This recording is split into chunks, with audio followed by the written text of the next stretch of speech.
Hey, how you doing everybody? Blake, Scholar of Magic. And today we are going to be building Taeko, the Patient Avalanche deck. So this particular one is ninja based. So let's get some cool ninja sleeves, ninja turtle sleeves. I like the swords. I'm kind of vibing with the swords. Ooh, I kind of even like this guy. Golbez? Golbez might actually be in the deck, so let's oh, that's pretty sick too. Yeah, let's go this one. Let's go Cloud. And we'll just call this one Ninja Turtle. There in fact is a Ninja Turtle in Magic the Gathering, if you would believe it. I kind of believe it now that we have all this Final Fantasy stuff. But simply if I type in Ninja Turtle here, it's gonna find one for us. There he is. There it is. Taeko, the Patient Avalanche, 3 generic and 1 blue. Legendary creature, Ninja Turtle, or Turtle Ninja. Taeko enters tapped. Whenever another creature you control leaves the battlefield, if it didn't die, scry 1, and put a 1/1 counter on Taeko. Whenever Taeko attacks, you may pay blue or black. When you do, target attacking creature can't be blocked this turn. Fantastic. Alright. So what we're gonna want to do is do like ninjutsu things. One of my favorite like cards as a baseline to like kind of guide you on how to like maybe kind of experience the ninjutsu things is the Ornithopter. This is just a really nice creature that's evasive. It's low cost.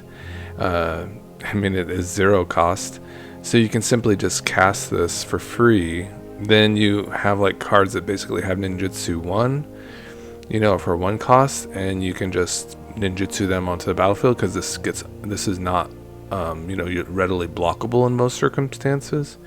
And then you can simply recast it and get ninjutsus over and over again. So this is like your really cool kind of baseline. There's also some like fairies that have really good like enter the battlefield, or maybe that's one's not a particular let's just do flying. There's some really good flyers that like kind of get value. There's also just a good ninja, so we'll just pick these up along the way. 1,000 Face Shadow. This is a 1-drop that does have ninjutsu, and it does, even though it's nerfed for the they have like an upgrade because of alchemy. It performs a little bit better. I think this is like a 4-mana ninjutsu in most circumstances. And we'll just read ninjutsu now that we have a ninjutsu card. But this is a flyer and has ninjutsu 2 generic 1 blue. When this creature enters from your hand, if it's attacking, create a token that's a copy of another target attacking creature. The token enters tapped and attacking. So there you go. So if it's ninjutsu'd, you get to copy one of your other attacking creatures. Fantastic. Yeah. And it'll be tapped and attacking itself, so that's fantastic. Let's see here. Spectral Sailor. This is the one I was thinking of, the Spyglass Siren. So when this creature enters, create a map. That's really good value, right? So you have a flyer, and then it also has like this enter the battlefield trigger where you get like, you know, more card advantage. If you basically pay 1 and sacrifice this, you target one of your creatures. And it will explore. It will get a counter on it if the top card of your library is as a non-land permanent or spell in general. If it's a land, it'll simply pop to your hand. So it's a really interesting card. So there's that. So that's kind of like a baseline. Like you want to like kind of look at these 1-drops that are like evasive to a degree. Spectral Sailor is also kind of interesting because it has like flash speed, so it can kind of just be evasive in that manner where you're just like kind of flashing it in, and it doesn't really offer any like value upon entering the battlefield though, so that's something to consider. But it is still just another threat to have that's a flyer and like kind of sneaky. So that's that. Then you just have like creatures that cannot be blocked.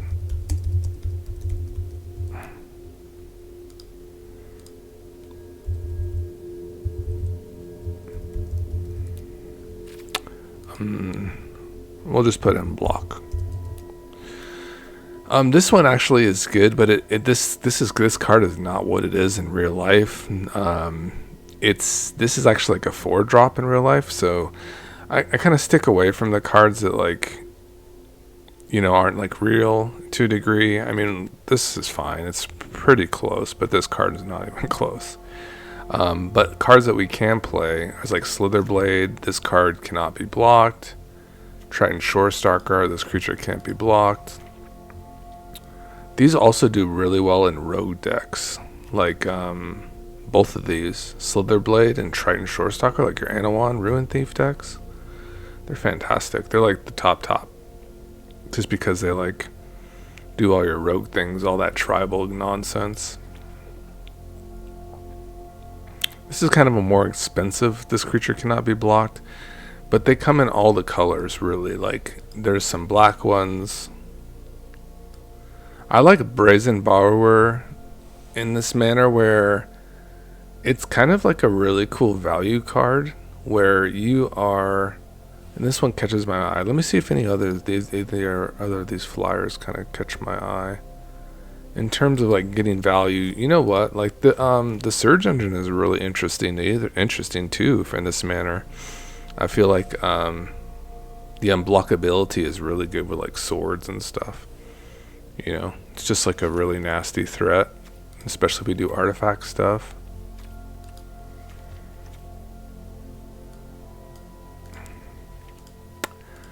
And let's also talk about this Brazen Borrower here, if I can find it again. Here we go. Brazen Borrower is really cool because you can use that petty theft side and just bounce like any permanent, which is really good interaction. Let's be honest, like interaction is so important, even single target interaction, and this is just any permanent. So that's really good. And then you get a flyer on the backside that's very difficult to block because it's a flyer. And it actually, people won't really want to block it because it has pretty high power for a flyer. You can then pop it back to your hand and get that petty theft side all over again, which is really nice with the ninjutsu because the ninjutsu actually will return the creature that's not blocked. It will return it right back to your hand. So that's a really cool card. Yeah, we'll definitely be picking up like the planeswalkers for this deck too, just to have like kind of more longevity.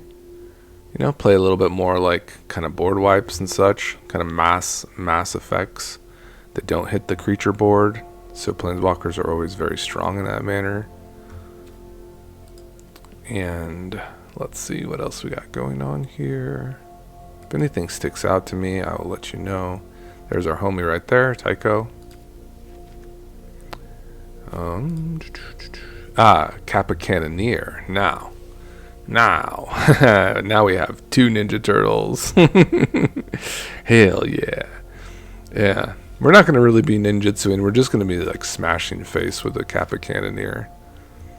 Yeah, it has that improvise, so your artifacts can help cast this spell. Each artifact you tap pays for 1. Fantastic.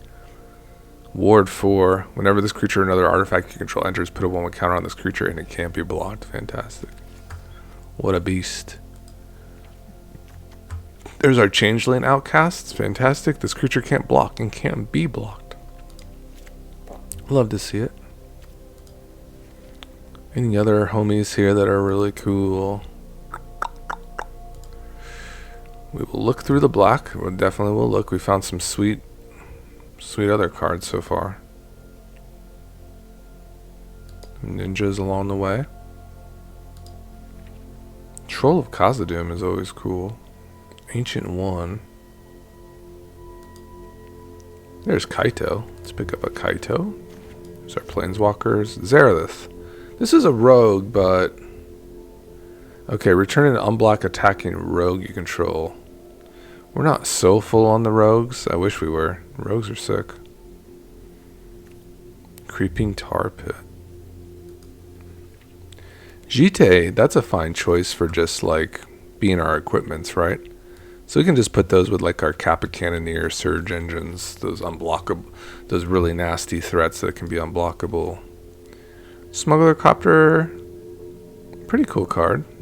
It offers, I mean, we have like a lot of ways to crew it. Let's not be And it does kind of give a little bit of a punch to our group. Kind of gets our graveyard flowing a little bit too. Kind of an interesting one.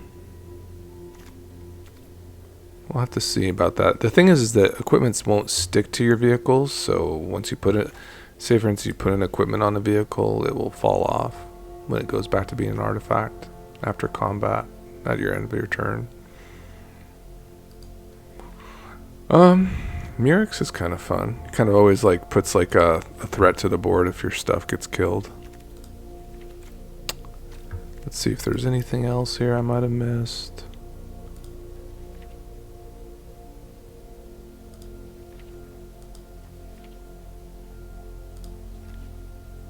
Invisible Stalker. It's a rogue. This creature can't be blocked. It's kind of like a more of a high investment. I mean, it does ensure ninjutsu, but it's a little expensive. I'll be honest. Cryptic Coat Jill. Bouncy bouncy.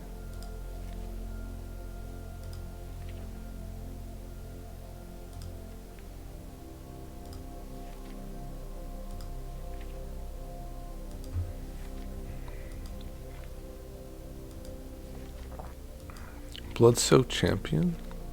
Can't block. Can't block. That's an interesting one. Nightshade Stinger. Kind of like that one. It's like another flyer. Let's look at our colorless stuff too. Ginger Brute.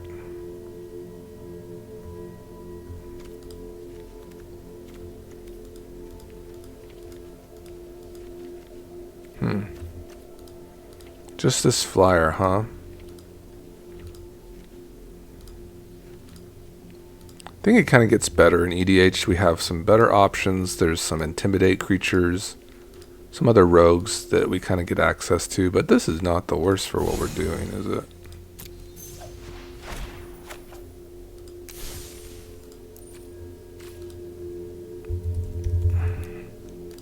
That's also why this card is just so superior in every way, where you get a flyer and a map token. This one, and it can block. This one, you get like two less of things. It's just redundancy on like a flyer that's cheap, right?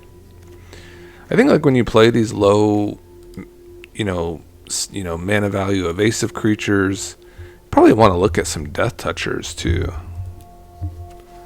Like, who has Death Touch? That's not bad. Like Abilius Skull Welder. Ashnod has Death Touch. This one's pretty interesting, how you can get a card and lose a life and have a Death Toucher. It's kind of fun. It's kind of like extra value. And then you get Tiny Bones. Tiny Bones is cool. You get this Death Touch Life Blinker. That's pretty nice as well. Probably better than some of these other ones like the Billowis. Yeah. Yeah, let's get off the Stinger. Yeah, let's play these two. These block very well. The Death Touchers too. I'm gonna pivot there. And I think we're pretty decent now. I think we have enough Death Touchers. Definitely. Mire Triton is pretty amazing to say. Mire Triton's pretty cool because you get to pop it. If you pop it back, you get more milling, extra life. Kind of an interesting one, to be honest, for ninjutsu. I don't know how involved we will be in the, graveyard, but it's pretty cool. Egon, Hooded Life Thing, Nazgul. Whew. Get all the Nazgul, huh? Slasher. This one is just nasty in general for your decks, right? Oh man, put a sword or something on here and it gets really good. I think it's just like a really good card, the Slasher.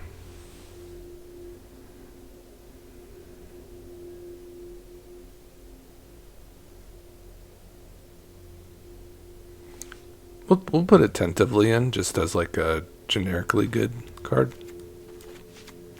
Now we'll put it amongst these guys that are just like really good in attacking. Definitely. Rev is good value for your multiplayer format too. I mean, I think you're just gonna love it. Just Rev is just amazing.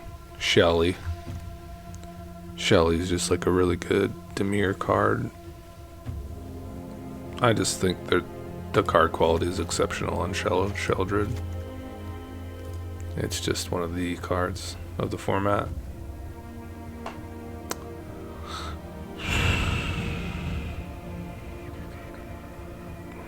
Priest is interesting.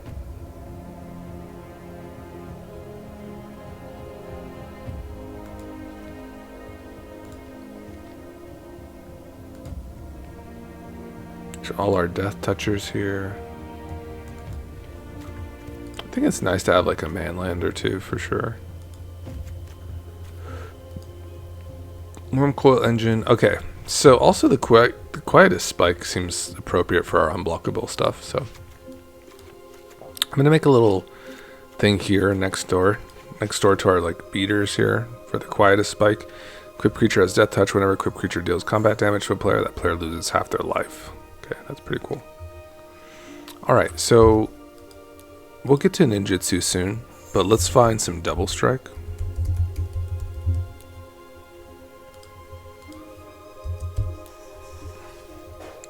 Alright, so we got the Leyline Axe, Brass Knuckles, and the Genji Glove.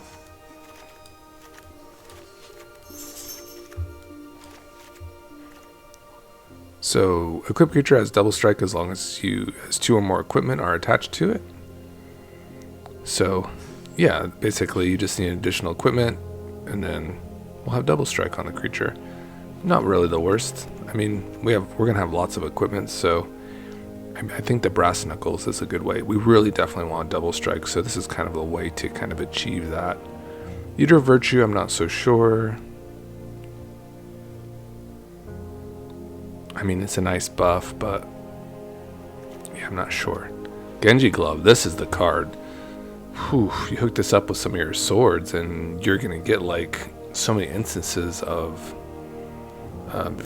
triggers because you get an additional combat step. That's what I think people don't realize about this card, is that you get the double strike and then you get an additional combat step, so you get 4 instances of combat damage.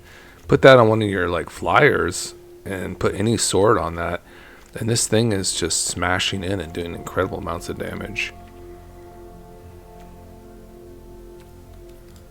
Let's see if there's any other kind of double striking thing going on. Ah, the Fire Shrieker. Yeah, we're gonna want that.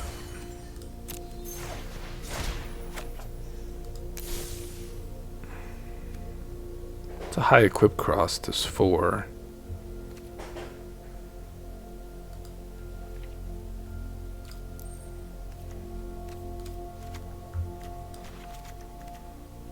Cool. Alright, so that's all set. Now let's find just equipment in general. I'm becoming very fond of the Astrologian's Planisphere. It's a nice little scaler. You get a body off of it. You can also get some additional value off of it from drawing cards, which is really interesting. I don't know if there's going to be instances we're going to be drawing so many cards, but just slapping this on and scaling up with something seems really decent.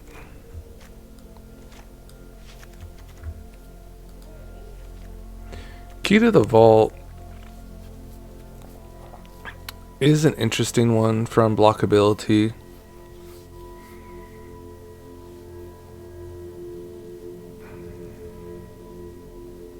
I'm sure we should try it at least. Maybe we'll like it. You know, people kind of hated on this card when it came out just because you have to jump through 2 hoops to kind of pull it off. But one of the hoops is kind of situated where we have an unblockable creature essentially. So perhaps we can make a Key to the Vault work in this particular instance.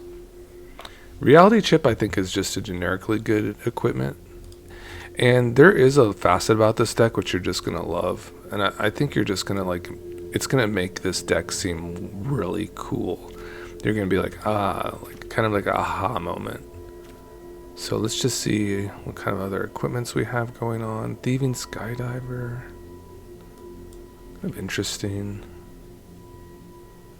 Cryptic Coat.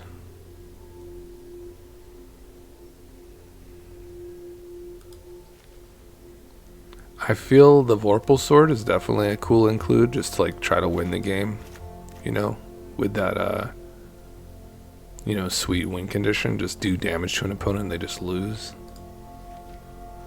How about the Blade?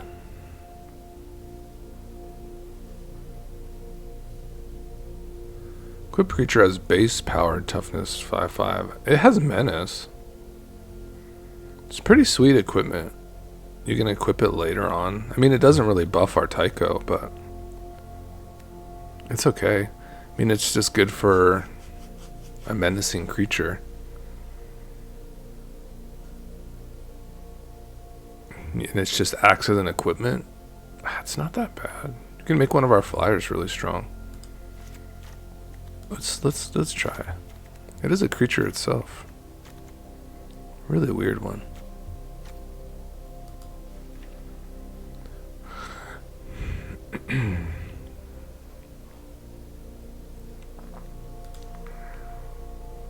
Ninja Blades. Kind of looking at this one. I think it's pretty fine.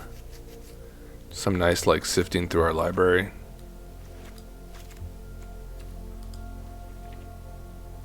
Basilic Collar. I think lifelink is so important.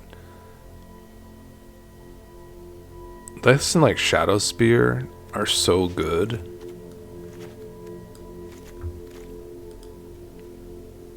Lava Spur Boots makes sense. Let's kind of like just go for like utility things versus like things that are just gonna hit really hard.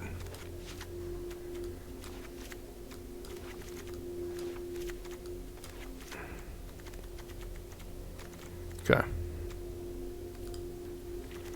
Jite. Leather Armor is kind of an interesting one, I'll be honest. Shadow Spear.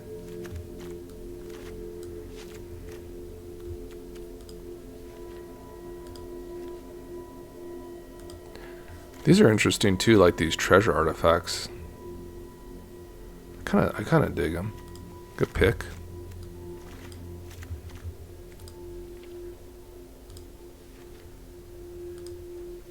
Swiftfoot Boots.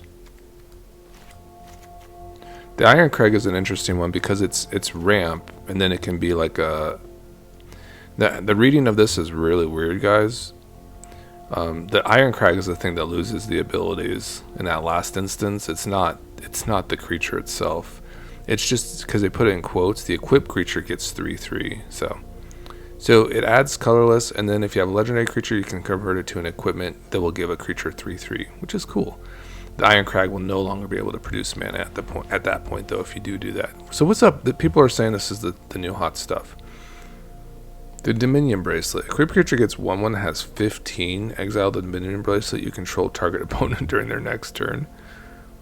Oh, where it's this creature's power. The Dominion Bracelet. So if we have it on Taeko alone, that would be 11. It's expensive. We actually probably can make that work, to be honest, which is kind of crazy. So we'll just put them both in. Dang, I picked that up already from opening some packs. That's pretty cool. Thran Power Suit's pretty strong. I think we're going to have to start making some cuts already. I'm okay not having a Lava Spur Boots, I'll be honest, guys. I do like this creature that's like does stuff. I'll take a Swift Food. We'll try Dominion Bracelet. We want the Basilic Collar. We want the Shadow Spear. I was thinking Onduro would be cool because it makes flyers for ninjutsu, so we're going to try that one as well. So we got these beaters here. Onduro, Buster Sword, if you're not familiar with, big buff, 3/2. And then when it connects, you can play a card from your hand based on the damage that you've done. So say, for instance, we do 6 damage with a creature, then we can play a 6-drop or less without paying its mana cost. Meathook Code has just always proved itself to be very strong. And then these swords are just really good. Not many instants or sorceries in this deck so far. I was pretty happy with all the equipments we got here. Aether and Prywin, I've been kind of like thinking about it. We might as well try it. So expensive, but what a big bomb if you can kind of pull it off, right? Now, here's the real juice. It's gonna be these things, guys. Your Omen Hawker's effects are just incredible here. This will pay for your ninjutsu. It also will pay for your equipment equips. So it does both of them at once. It's like a soul ring for 1 blue. If you're familiar with soul ring, it's a very powerful artifact that will produce 2 generic mana for the cost of 1. And you know, if you have that as a start, you're going to be doing great things. So if we can find a lot of these kind of soul ring effects, it's going to be really crazy once we even get to EDH, because you're just going to have all these, like, you're basically be having access to like 4 soul rings. Like you're going to have an Omen Hawker. Then the Enigma Jewel also does this. Look at this, guys. The Enigma Jewel enters tap, however, for 1 mana, and then tap, add 2 colorless. Spend this mana only to activate abilities. Once again, for your equipment equips, amazing. For your ninjutsu, amazing. Yeah, you're just going to pay into your ninjutsu. Then it can turn into this for like that 9 mana. You may activate each of those abilities only once you turn. Whenever you activate an ability that isn't a mana ability, copy it. You may choose new targets for the copy. Just a lot of stuff going on there. So, how would that look exactly? With activated abilities? Sure, I mean, what has activated abilities? The Omen Hawker does. Perhaps these Planeswalkers as well. So that's interesting. But really, we're just going to be using it for the 2, you know, the paying the 2. So, ooh. All right, so there is that. We're doing really good. There is a couple more cards that will help with the equipment, like Tezzeret. This Tezzeret is really good. The first activability of an artifact you can activate each turn only costs 2 less to activate. You need to be really careful with that. Like, it has to be your first artifact. Like, make sure you don't tap like an Iron Crag first, right?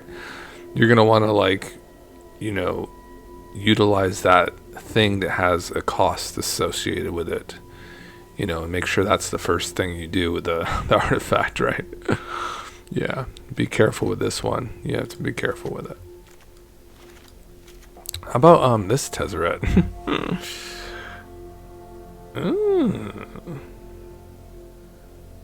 Oh, that will find my Enigma Jewels. Yeah, that's pretty swell. Okay, Tezzeret. So this is the new hot stuff. What is it, like a $50 card? Yeah. I mean, we're going to have a lot of things coming on the battlefield. How fun. I'm excited to try the Tezzy, the new Tezzy. Huh. This could also untap our Enigma Jewels too. That's a really strong card. Ooh. Okay, Tezzeret. Yeah, that's something. Finds the Enigma Jewel. Then we utilize the Enigma Jewel as well. Next turn. Twice. That's a Wombo Bombo. Wombo Bombo, baby. Okay, alright. Now, I think we want the new Kaito as well. That one kind of slipped under our radar. Kaito, Bane of Nightmares. That's a ninjutsu. So let's make sure... Put our generic stuff here. Let's put our ninjutsu cards.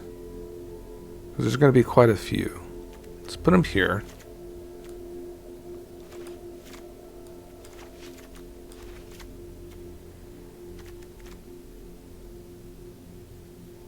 Yeah, let's go like this. Now we're going to just type in ninja. Preferably we want the ninjas that have ninjutsu. So there's ninjutsu there. Oh, shoot. Yep. This one is good. Prosperous Thief.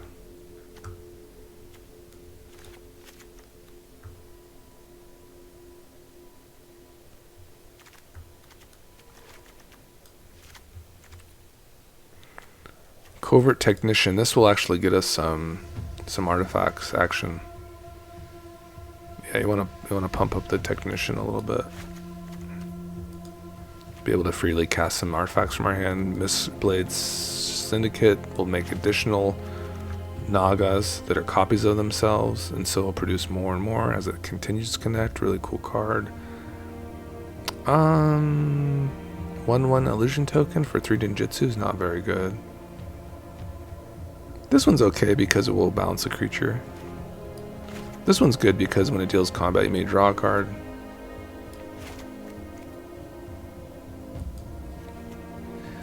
This one is a little bit different when you have an EDH, but I think it's still worth it to run. You just have to basically discard a creature card in paper form. You'd have to have a creature card to discard to actually kill that creature. I think it's fine. I think it's good enough. You really need removal, right? We need some way to kill stuff. I mean, Nashi is an amazing card. You get access to your opponent's stuff. Really can like kind of change the course of the game.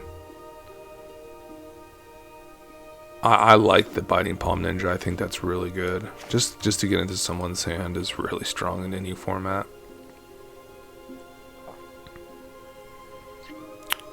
There's just no text here. This one has some text. Whenever this creature deals combat damage to a player, that player discards 2 cards. That's fine. Ink Eyes. This will get into our opponent's graveyard to take a creature when it connects. This will lower our ninjutsu cost to Silver Fur Master. Satoru actually likes to see like creatures leave the battlefield to draw, so that's a good card engine. And then you have Eureka, which is like the best ninjutsu card. You know, each time you have a ninja that connects with damage, you get to reveal the top card of your library. Based on that converted mana cost of that card, it will deal damage to each opponent based on that mana value.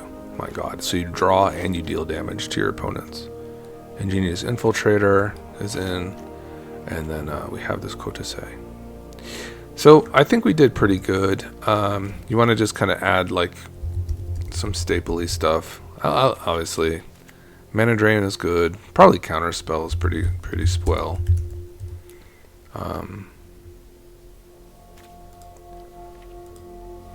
Wash Away, I think, is always like a good baseline for counter spells. And then like maybe even like a Flare in this particular instance, like a Flare Denial would be fun. Then you want to have some sort of like widespread interaction, like Toxic Day. Very easy stuff here. Meathook is good because we have lots of creatures. And then I like Extinction Event. And I like March. And I think you have a pretty fine deck here, guys. So what we're going to do is hit done here. It's fine. And then we're going to have to just cut some cards. There, you have a 4-mana commander. 38 lands seems appropriate. 38 to 40, I think. Right now we have 40 here. Let's see if we're running any multi-face land cards. I don't think we are at the time, but we will be adding some too. My favorite multi-face land cards, you have Seagate,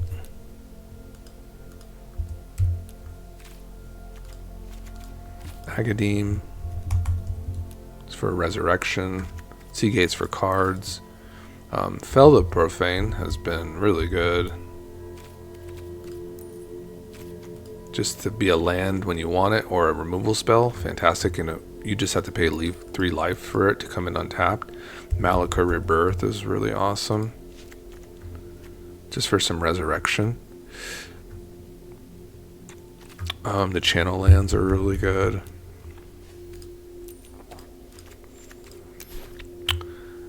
Sometimes I run Jawari, just depends.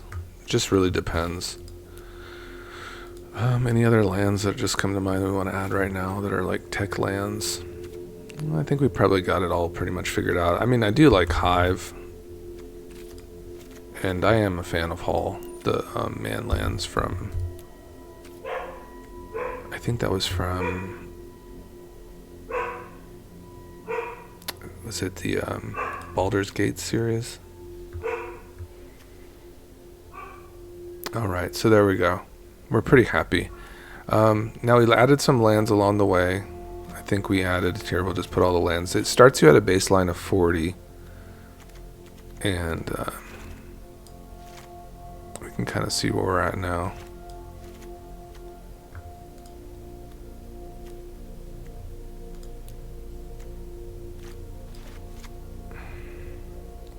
One, two, three, four. Okay, we did add the Murex. I think it took it account into the Murex because it actually went down here. So we have 22, 41, 42, 43, 44, 45, 46, 47, 48. 48 lands. And we could probably go down to 38. So let's just go down to 14 here.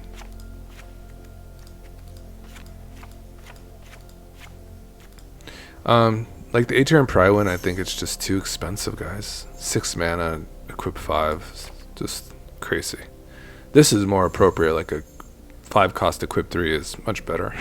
Much better for us. Brass Knuckles does have that requisite where it needs 2 or more equipments to be attached to the creature, so that's kind of a workaround, but at least we'll give it a shot. It can't copy itself, right?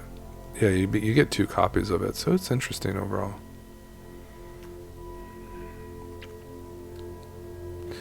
It's also looking for like some there's ways to like reduce the cost of your artifacts as well, and I have a card in mind for the EDH that I actually pulled recently from a bargain binder from like Savers, but it like is a 2 cost a creature that makes all your artifacts cost 1 less, and that's really nice. So that's kind of the stuff you're looking for. You're looking for like creative ways to ramp, right? So we need our, Dark Ritual. And we need just Arcane Signet, probably. Patchwork Banners were good because we're running lots of ninjas.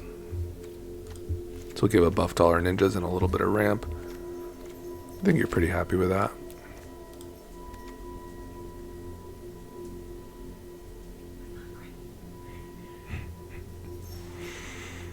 Alright, so what are we going to do here, guys? We have to make some cuts. I do like just the hard counter spells. I think those are fantastic. I love Wash Away. I love March of Swirling Mist. I think I run like Extinction Event in more of like my mid-rangey decks, so we can kind of say, wait, I still like the idea of the Toxic Deluge and the Meathook Massacre, though. I do like that. I like all of our choices here. The Quietus Spike is kind of the one I'm kind of unsure about. I do like the unblockability and the fact that it's just going to like remove a lot of life total, though. It's very interesting in that manner. It's very threatening. The double strike here seems fine. Definitely want double strike on our stuff. And Dural. Yeah, I think I'm a believer in that one, actually, guys.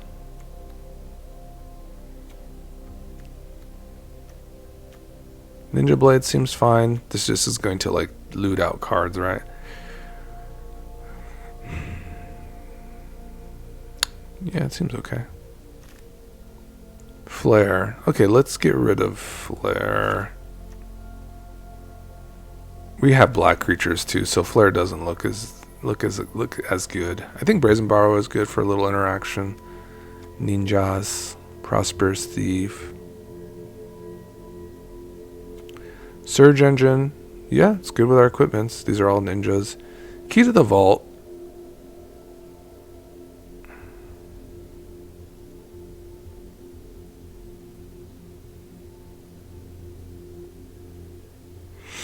It's good with our evasion. Yeah, 2 to cast, 3 to equip. That's similar to like, one of these. Which do we like better? I mean, maybe this is really cracked. Maybe it is really cracked. Reality Chip is kind of a slower burn, but it's so much cheaper when we have like these like soul ring effects like Omen Hawker and stuff flying around. Blade of Oni is an equipment. Could make one of our things pretty strong. Satoru. We do have some ninjutsu stuff happening. That's our card advantage. Goldvine pick, it's a little bit ramp, but we do have the Jite. The Dominion bracelet seems completely whacked. Equip one though only.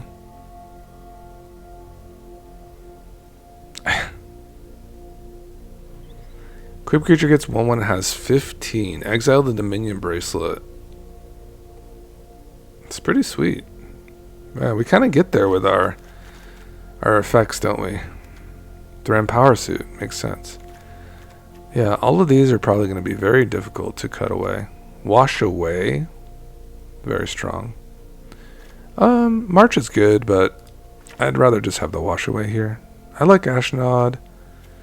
Foulmire Knight, I don't know if we need all of these kind of Death Touchers. I'd rather have the one that kind of draws cards, though, to be honest. Or the possibility of drawing cards. And I think we can run one of these effects. So we'll run a Shadow Spear. One of the lifelink effects. Okay, so we're kind of just tidy that up. Spectral Sailor is okay. I think we're gonna be fine in the 1-drops. The Planisphere is cool.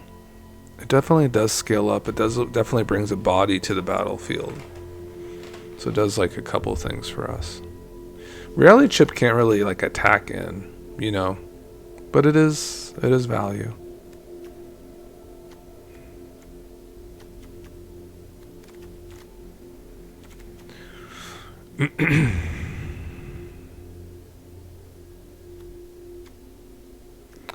Slasher is pretty sweet. It's kind of like getting a little bit crowded around here, though. Very difficult to interact with. People definitely will have a target on it, so I don't know if I want to put more value onto it. Kind of just is like doing its thing. Putting like a sword on there and having it removed seems kind of stinky. Honduro, though, seems sick. Meathook Coat, what a fantastic card, but it's not so readily castable either. You know, to hold up the mana.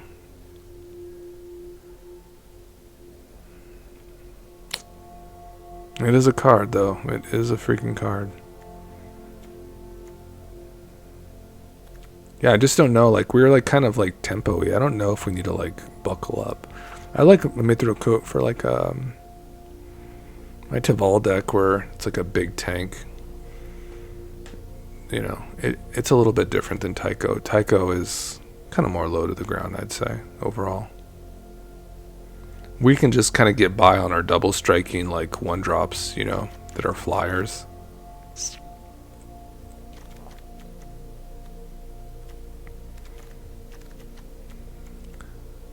One, two, three, 4, 5, 6, 7.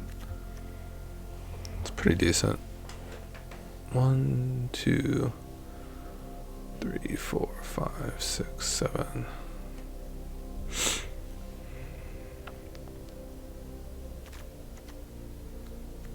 Just kind of getting our creature count here. I'm just kind of curious to see where we're landing.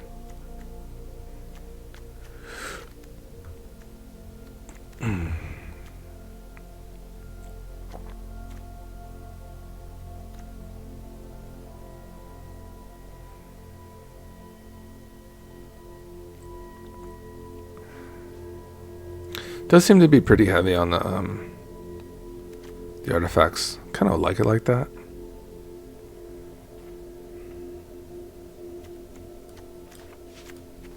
I think we'll add like an Archway of Innovation here. We do have so many artifacts.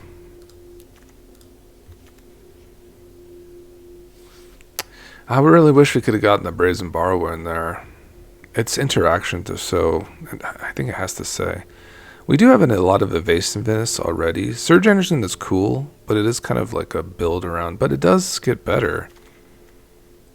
Planisphere. I'd rather have the Surge Engine than the Planisphere. How about Key to the Vault? I mean, it's pretty whacked out, but I think our swords are going to be doing a lot of the work. So, These two mana artifacts that are like, even like a Swiftfoot Boots, I don't know if I'm like really, I mean that is good, haste is good, so we'll keep one.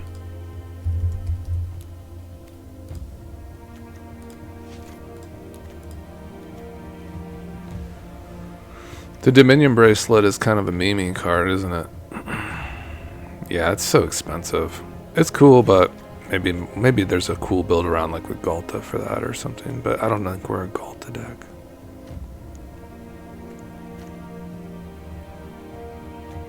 Tezzeret's sweet.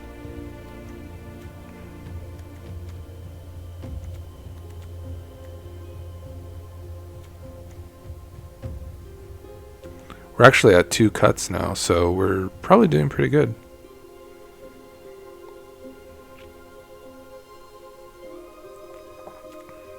Let's see. Equipped creature has a double strike as long as 2 or more equipment are attached to it. Not bad. Double strike is really good.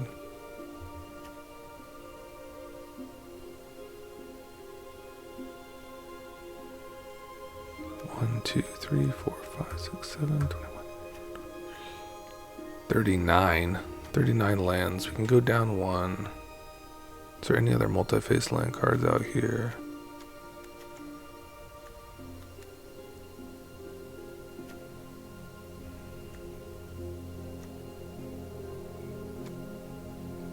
Kind of wanted to add a Gix or something, or like an Enduring Curiosity, but maybe we'll get there with just our Saturo and stuff. That's what I'm hoping, at least. And like our Surge Engines and stuff. Reality Chips. I think we'll get there. I think we might just do it.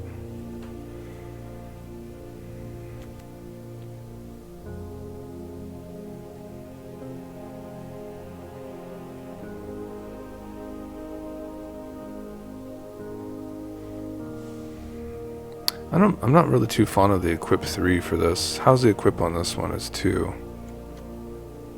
I'm kind of talking myself out of the blade. How about the equipped on this one is 2?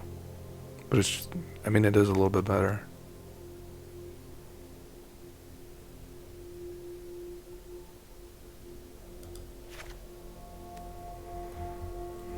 I just like this because it creates bodies.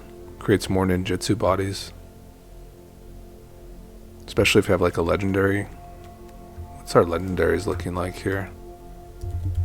We're gonna have to have a few in the bottom to make that worth it, but I think we do. The Ashnod, Tiny Bones, Saturo. A couple legendary. Yuriko.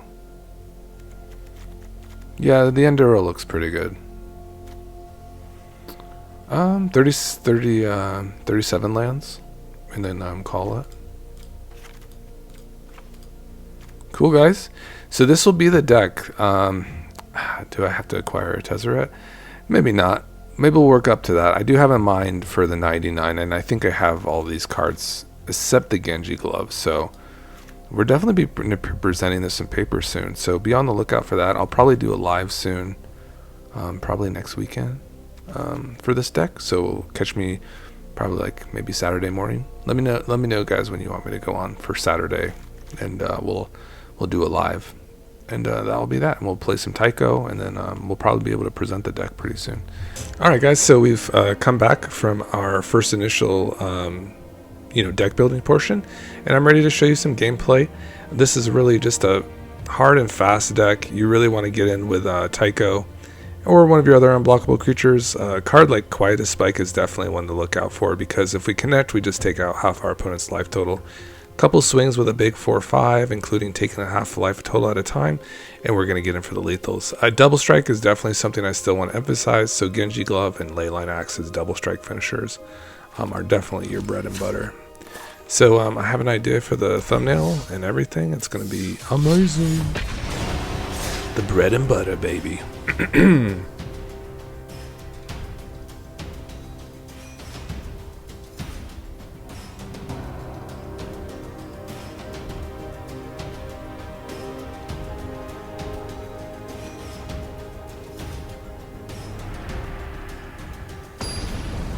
I would have to say we're kind of getting spanked around a little bit to get to this point, but it was really just like stupid things, really. Like, for instance, running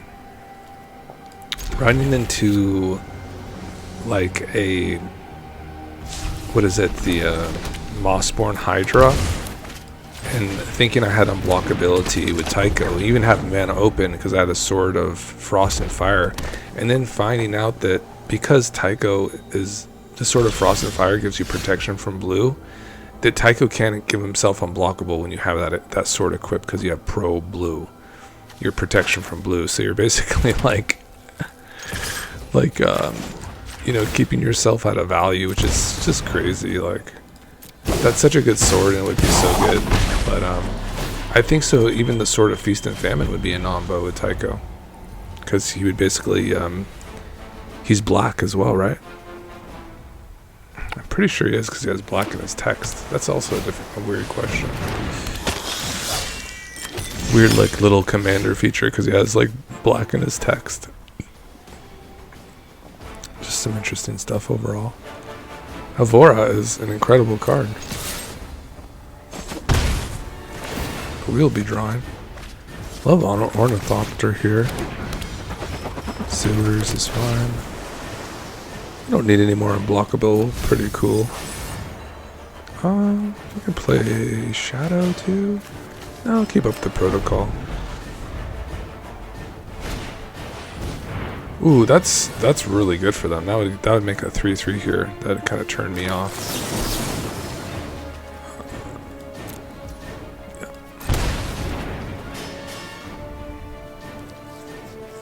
See if they want to fight over that.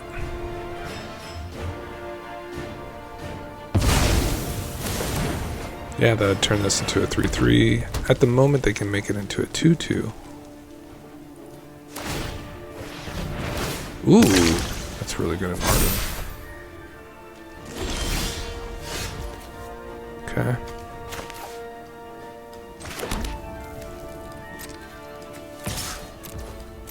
Get in a card. Walk. Baleful Strix is a hell of a card.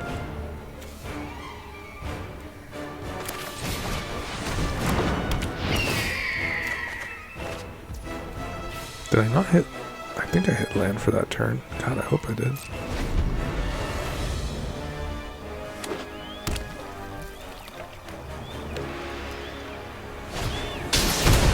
Oh, Froggo. Do I care about the frog? Got a Death Toucher here.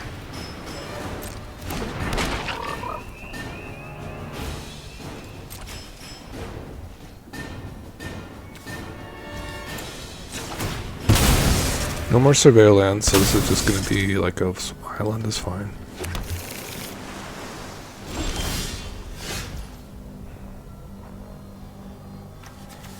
Oh, I do want their Arden.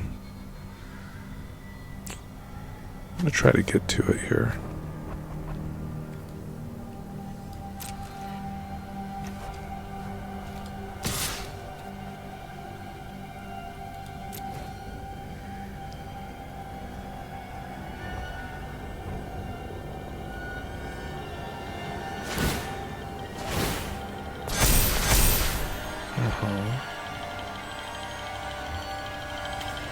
Okay, I'm going to block my Ornithopter. Interesting.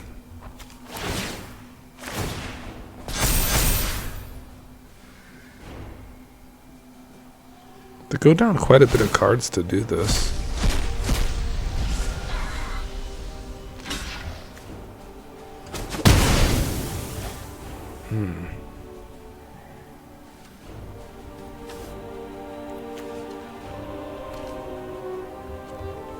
Still wash away, but reanimate kind of gets me. Huh? We'll make a 4/4. Not really making much of anything. Very passive here.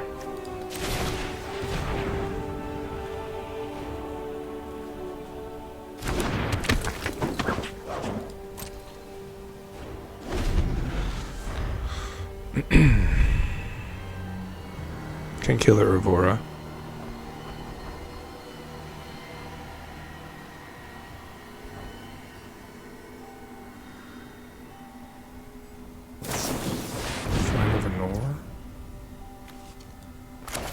Counter.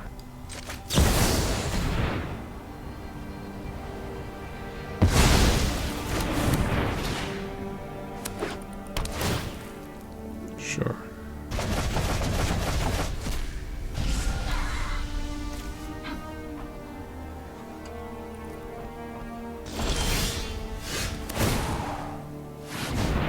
Okay, unfortunately I have to use this mana now.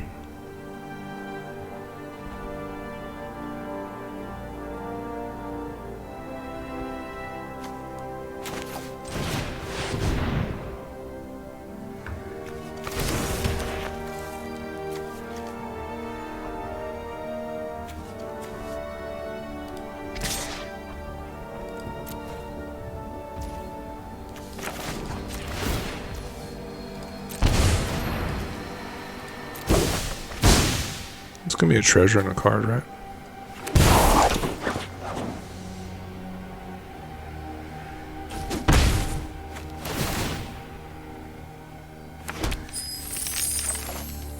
A-Nashi.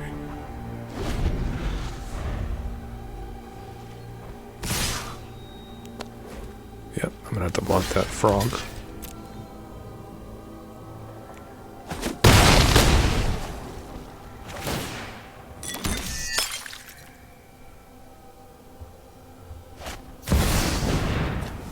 They might scoop to this. It's just like a lot of pressure.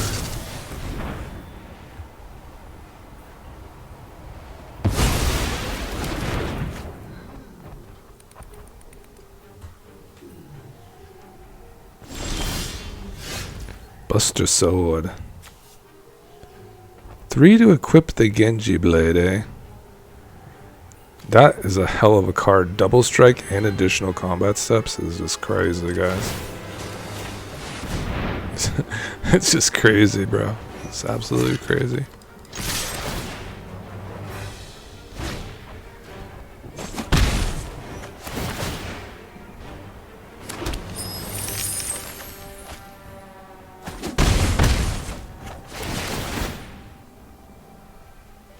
And they're just done.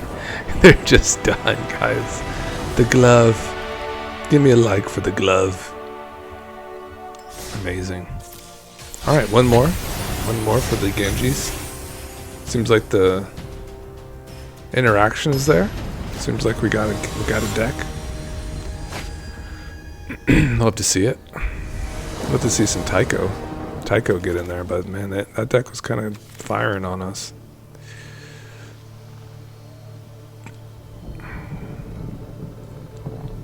Psycho Frog, huh?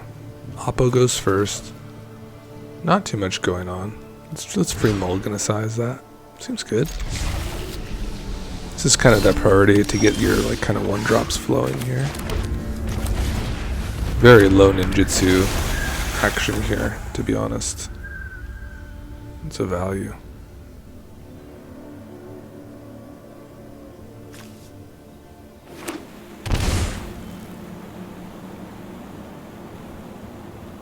And this is nice because it gets through like counter spells too. You just swing and kind of ninjutsu in.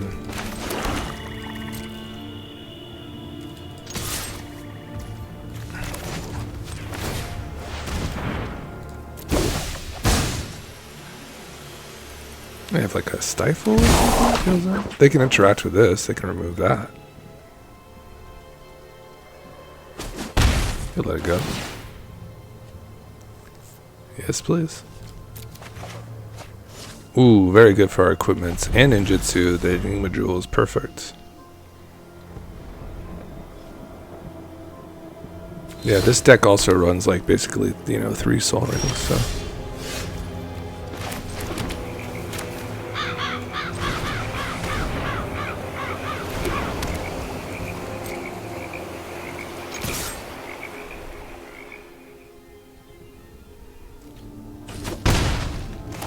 Lots of cards. Buster Sword. Let's drop the Shore Stalker. See if they flinch to this. Looks like they're setting up for a board wipe of some sort.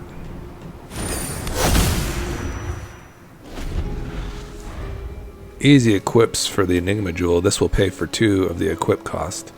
for our Buster Sword as we elucidated in our little deck building process.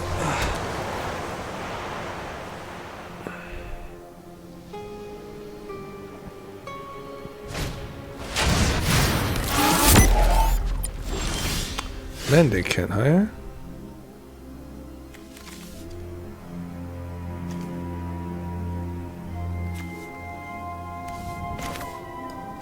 Let's kind of do this first, see what's going on in our world. Seems good. Try for the Buster Sword.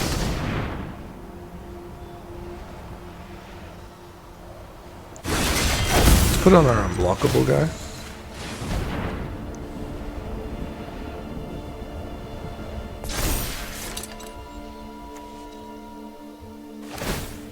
The opponent is now going to act on some killing, it looks like.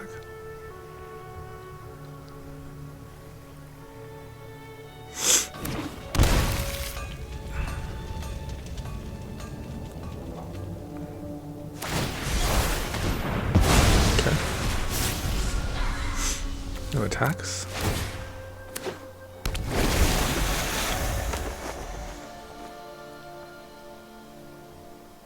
Bray coming soon.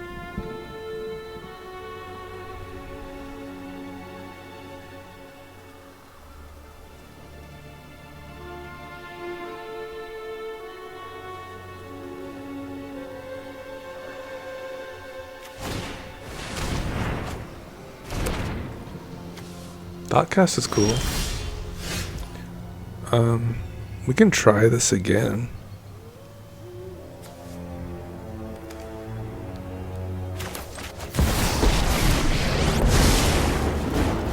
Follow me. I know a hidden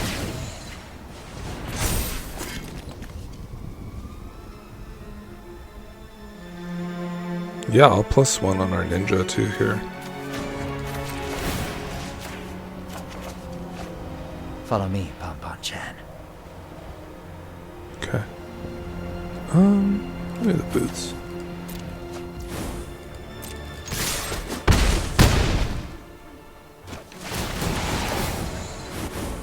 Yes, please. Time, don't worry. I'm in control. Let's get this guy on the battlefield. Could also stupor them. I'm gonna save the stupor maybe for something else.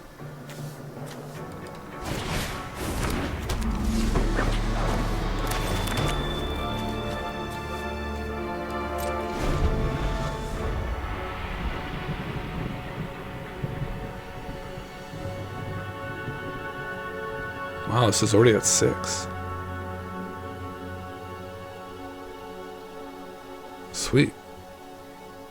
I haven't really got to play with this card so much. Foundations is great. Whoa. Whenever a player casts a spell, you create a ninja token? That's crazy. I could do that next turn. I mean, sure, I guess.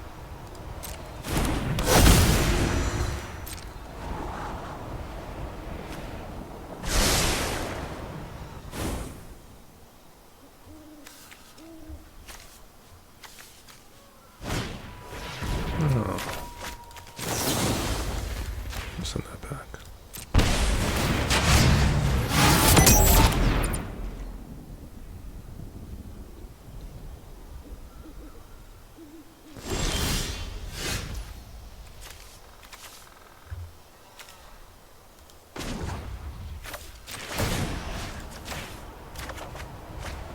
Let's surprise him.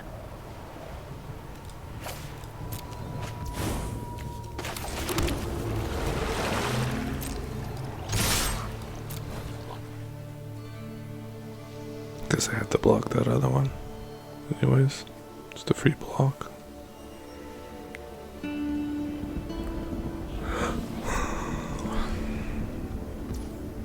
they let it go. I like the bluff of the century. Or just the best misplay of the century. Turns awesome. Of course, you'd love to see it. Well, that was a smooth one, guys. I guess we just go for 3? The 3P?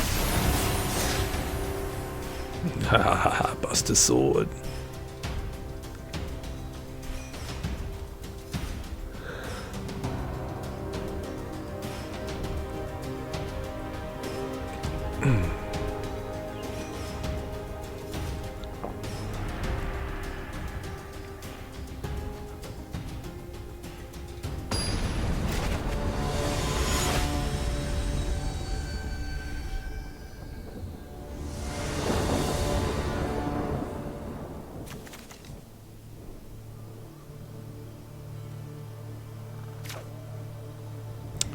It is an intriguing hand, but it is... I mean, Mana Drain is a card. I guess we just always keep the Mana Drain. That looks better.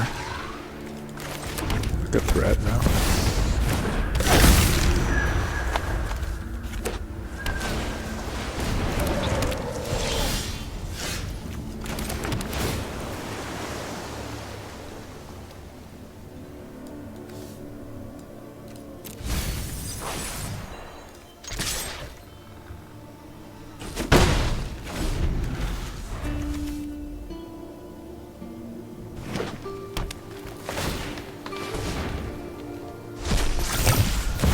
Oko. A duel? To the... Okay, here's the plan. Nice little card advantage there.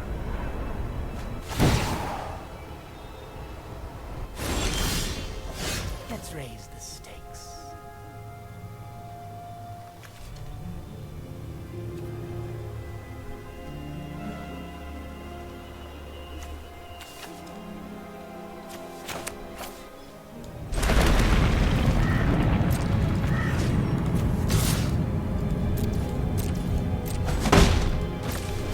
Trying to mana drain something here.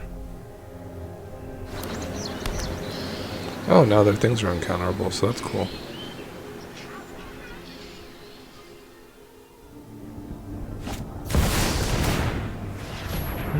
They didn't use the thing though.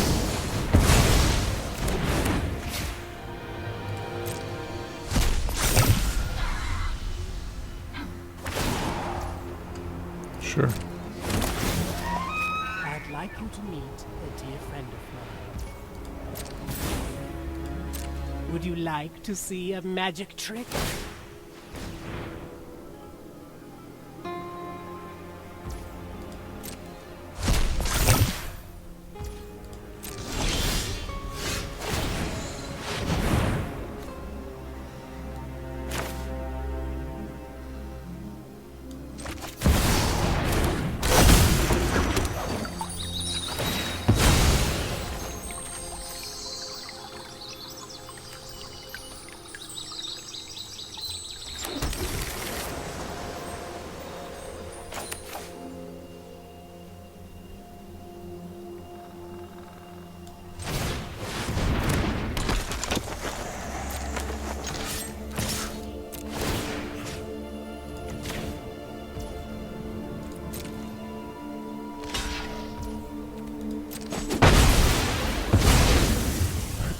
We definitely hit the board pretty hard. I mean, what are they gonna do? We have this like unblockable threat.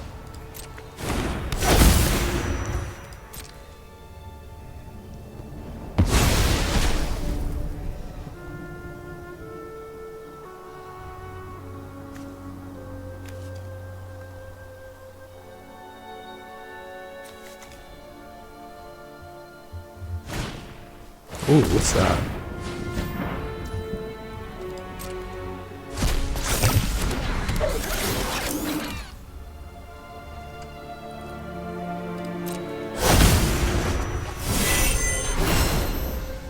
Hey, Taeko got a little buff there.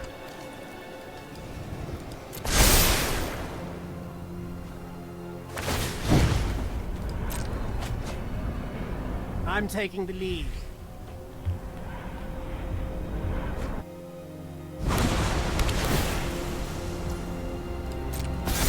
Huh. You'll never guess what happens next.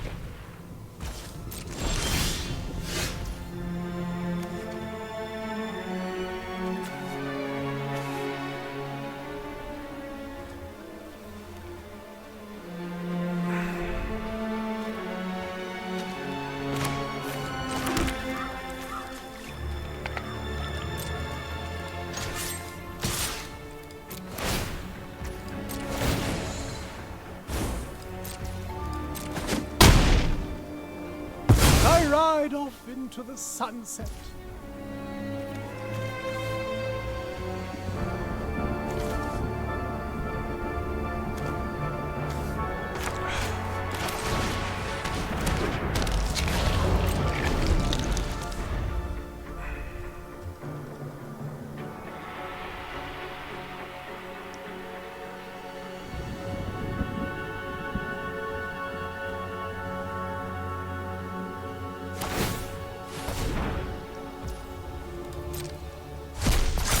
Just gonna damage me. That's what they're gonna do.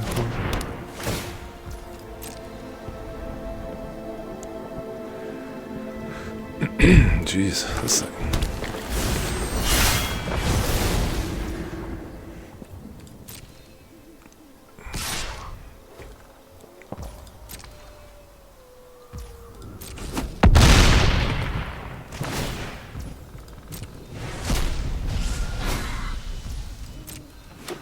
Got by a top land there.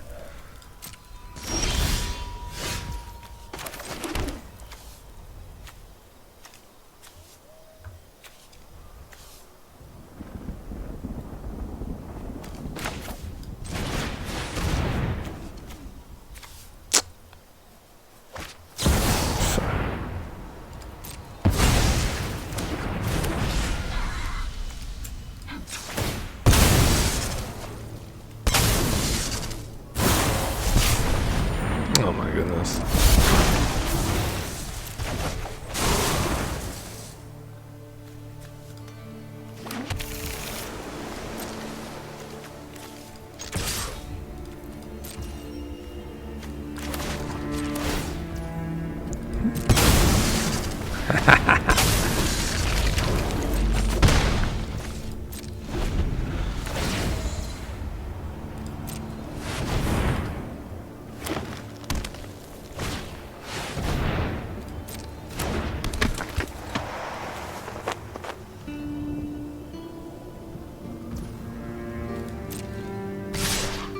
I thank God that when we go to paper, I swear, please, Wizards, do not let the Planeswalkers be legal from the command zone. They just can stay in the 99, please.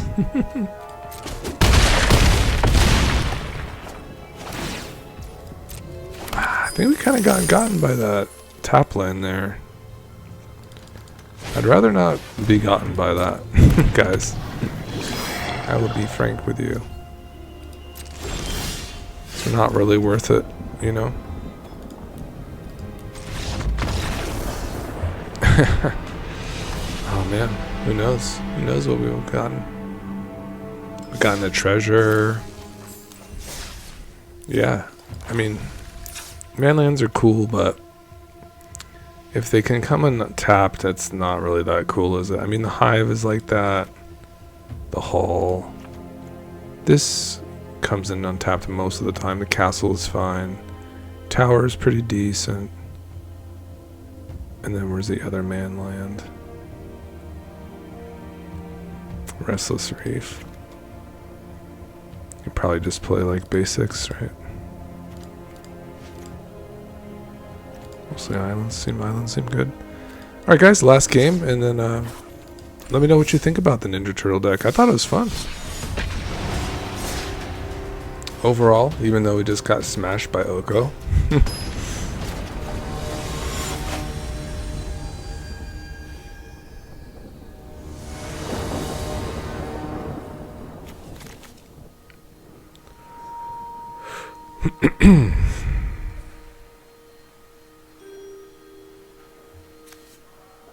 Seems solid. Could always reanimate something cool too.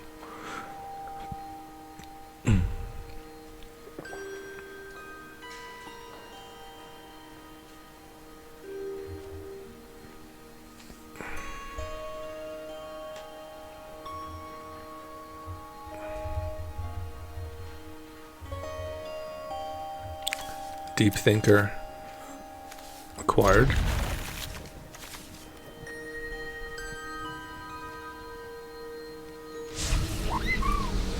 Ooh, you have arrived.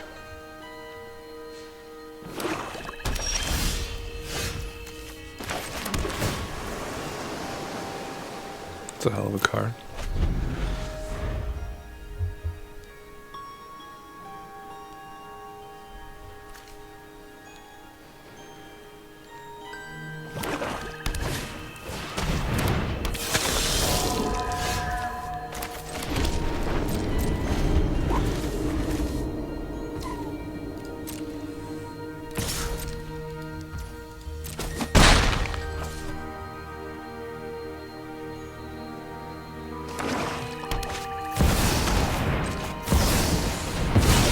I have 5 mana now.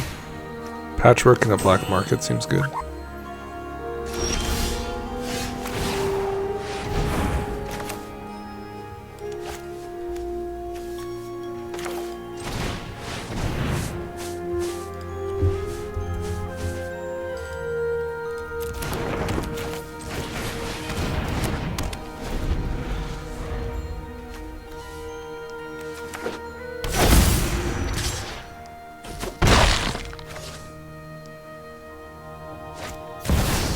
Meathook.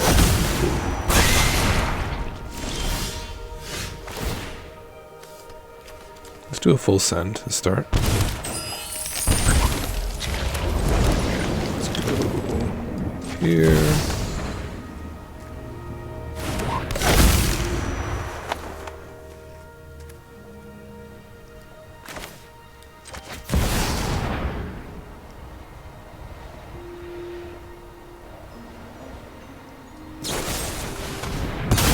Sure. I won't let Kamigawa fail me again. Our eyes are everywhere. Yuriko's gonna take over pretty well here. Let's get a Titan down.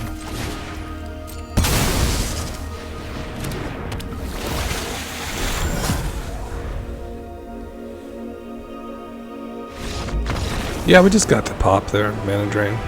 Whatever. Well, I think you'll enjoy the Genji Glove. That is an amazing card. So, this is my Ninja Turtle Tezzeret deck, guys, and I'll post it up in the Mox field. I hope you like to check it out and tell me what you think of it. Have a great day, everybody. Bye-bye.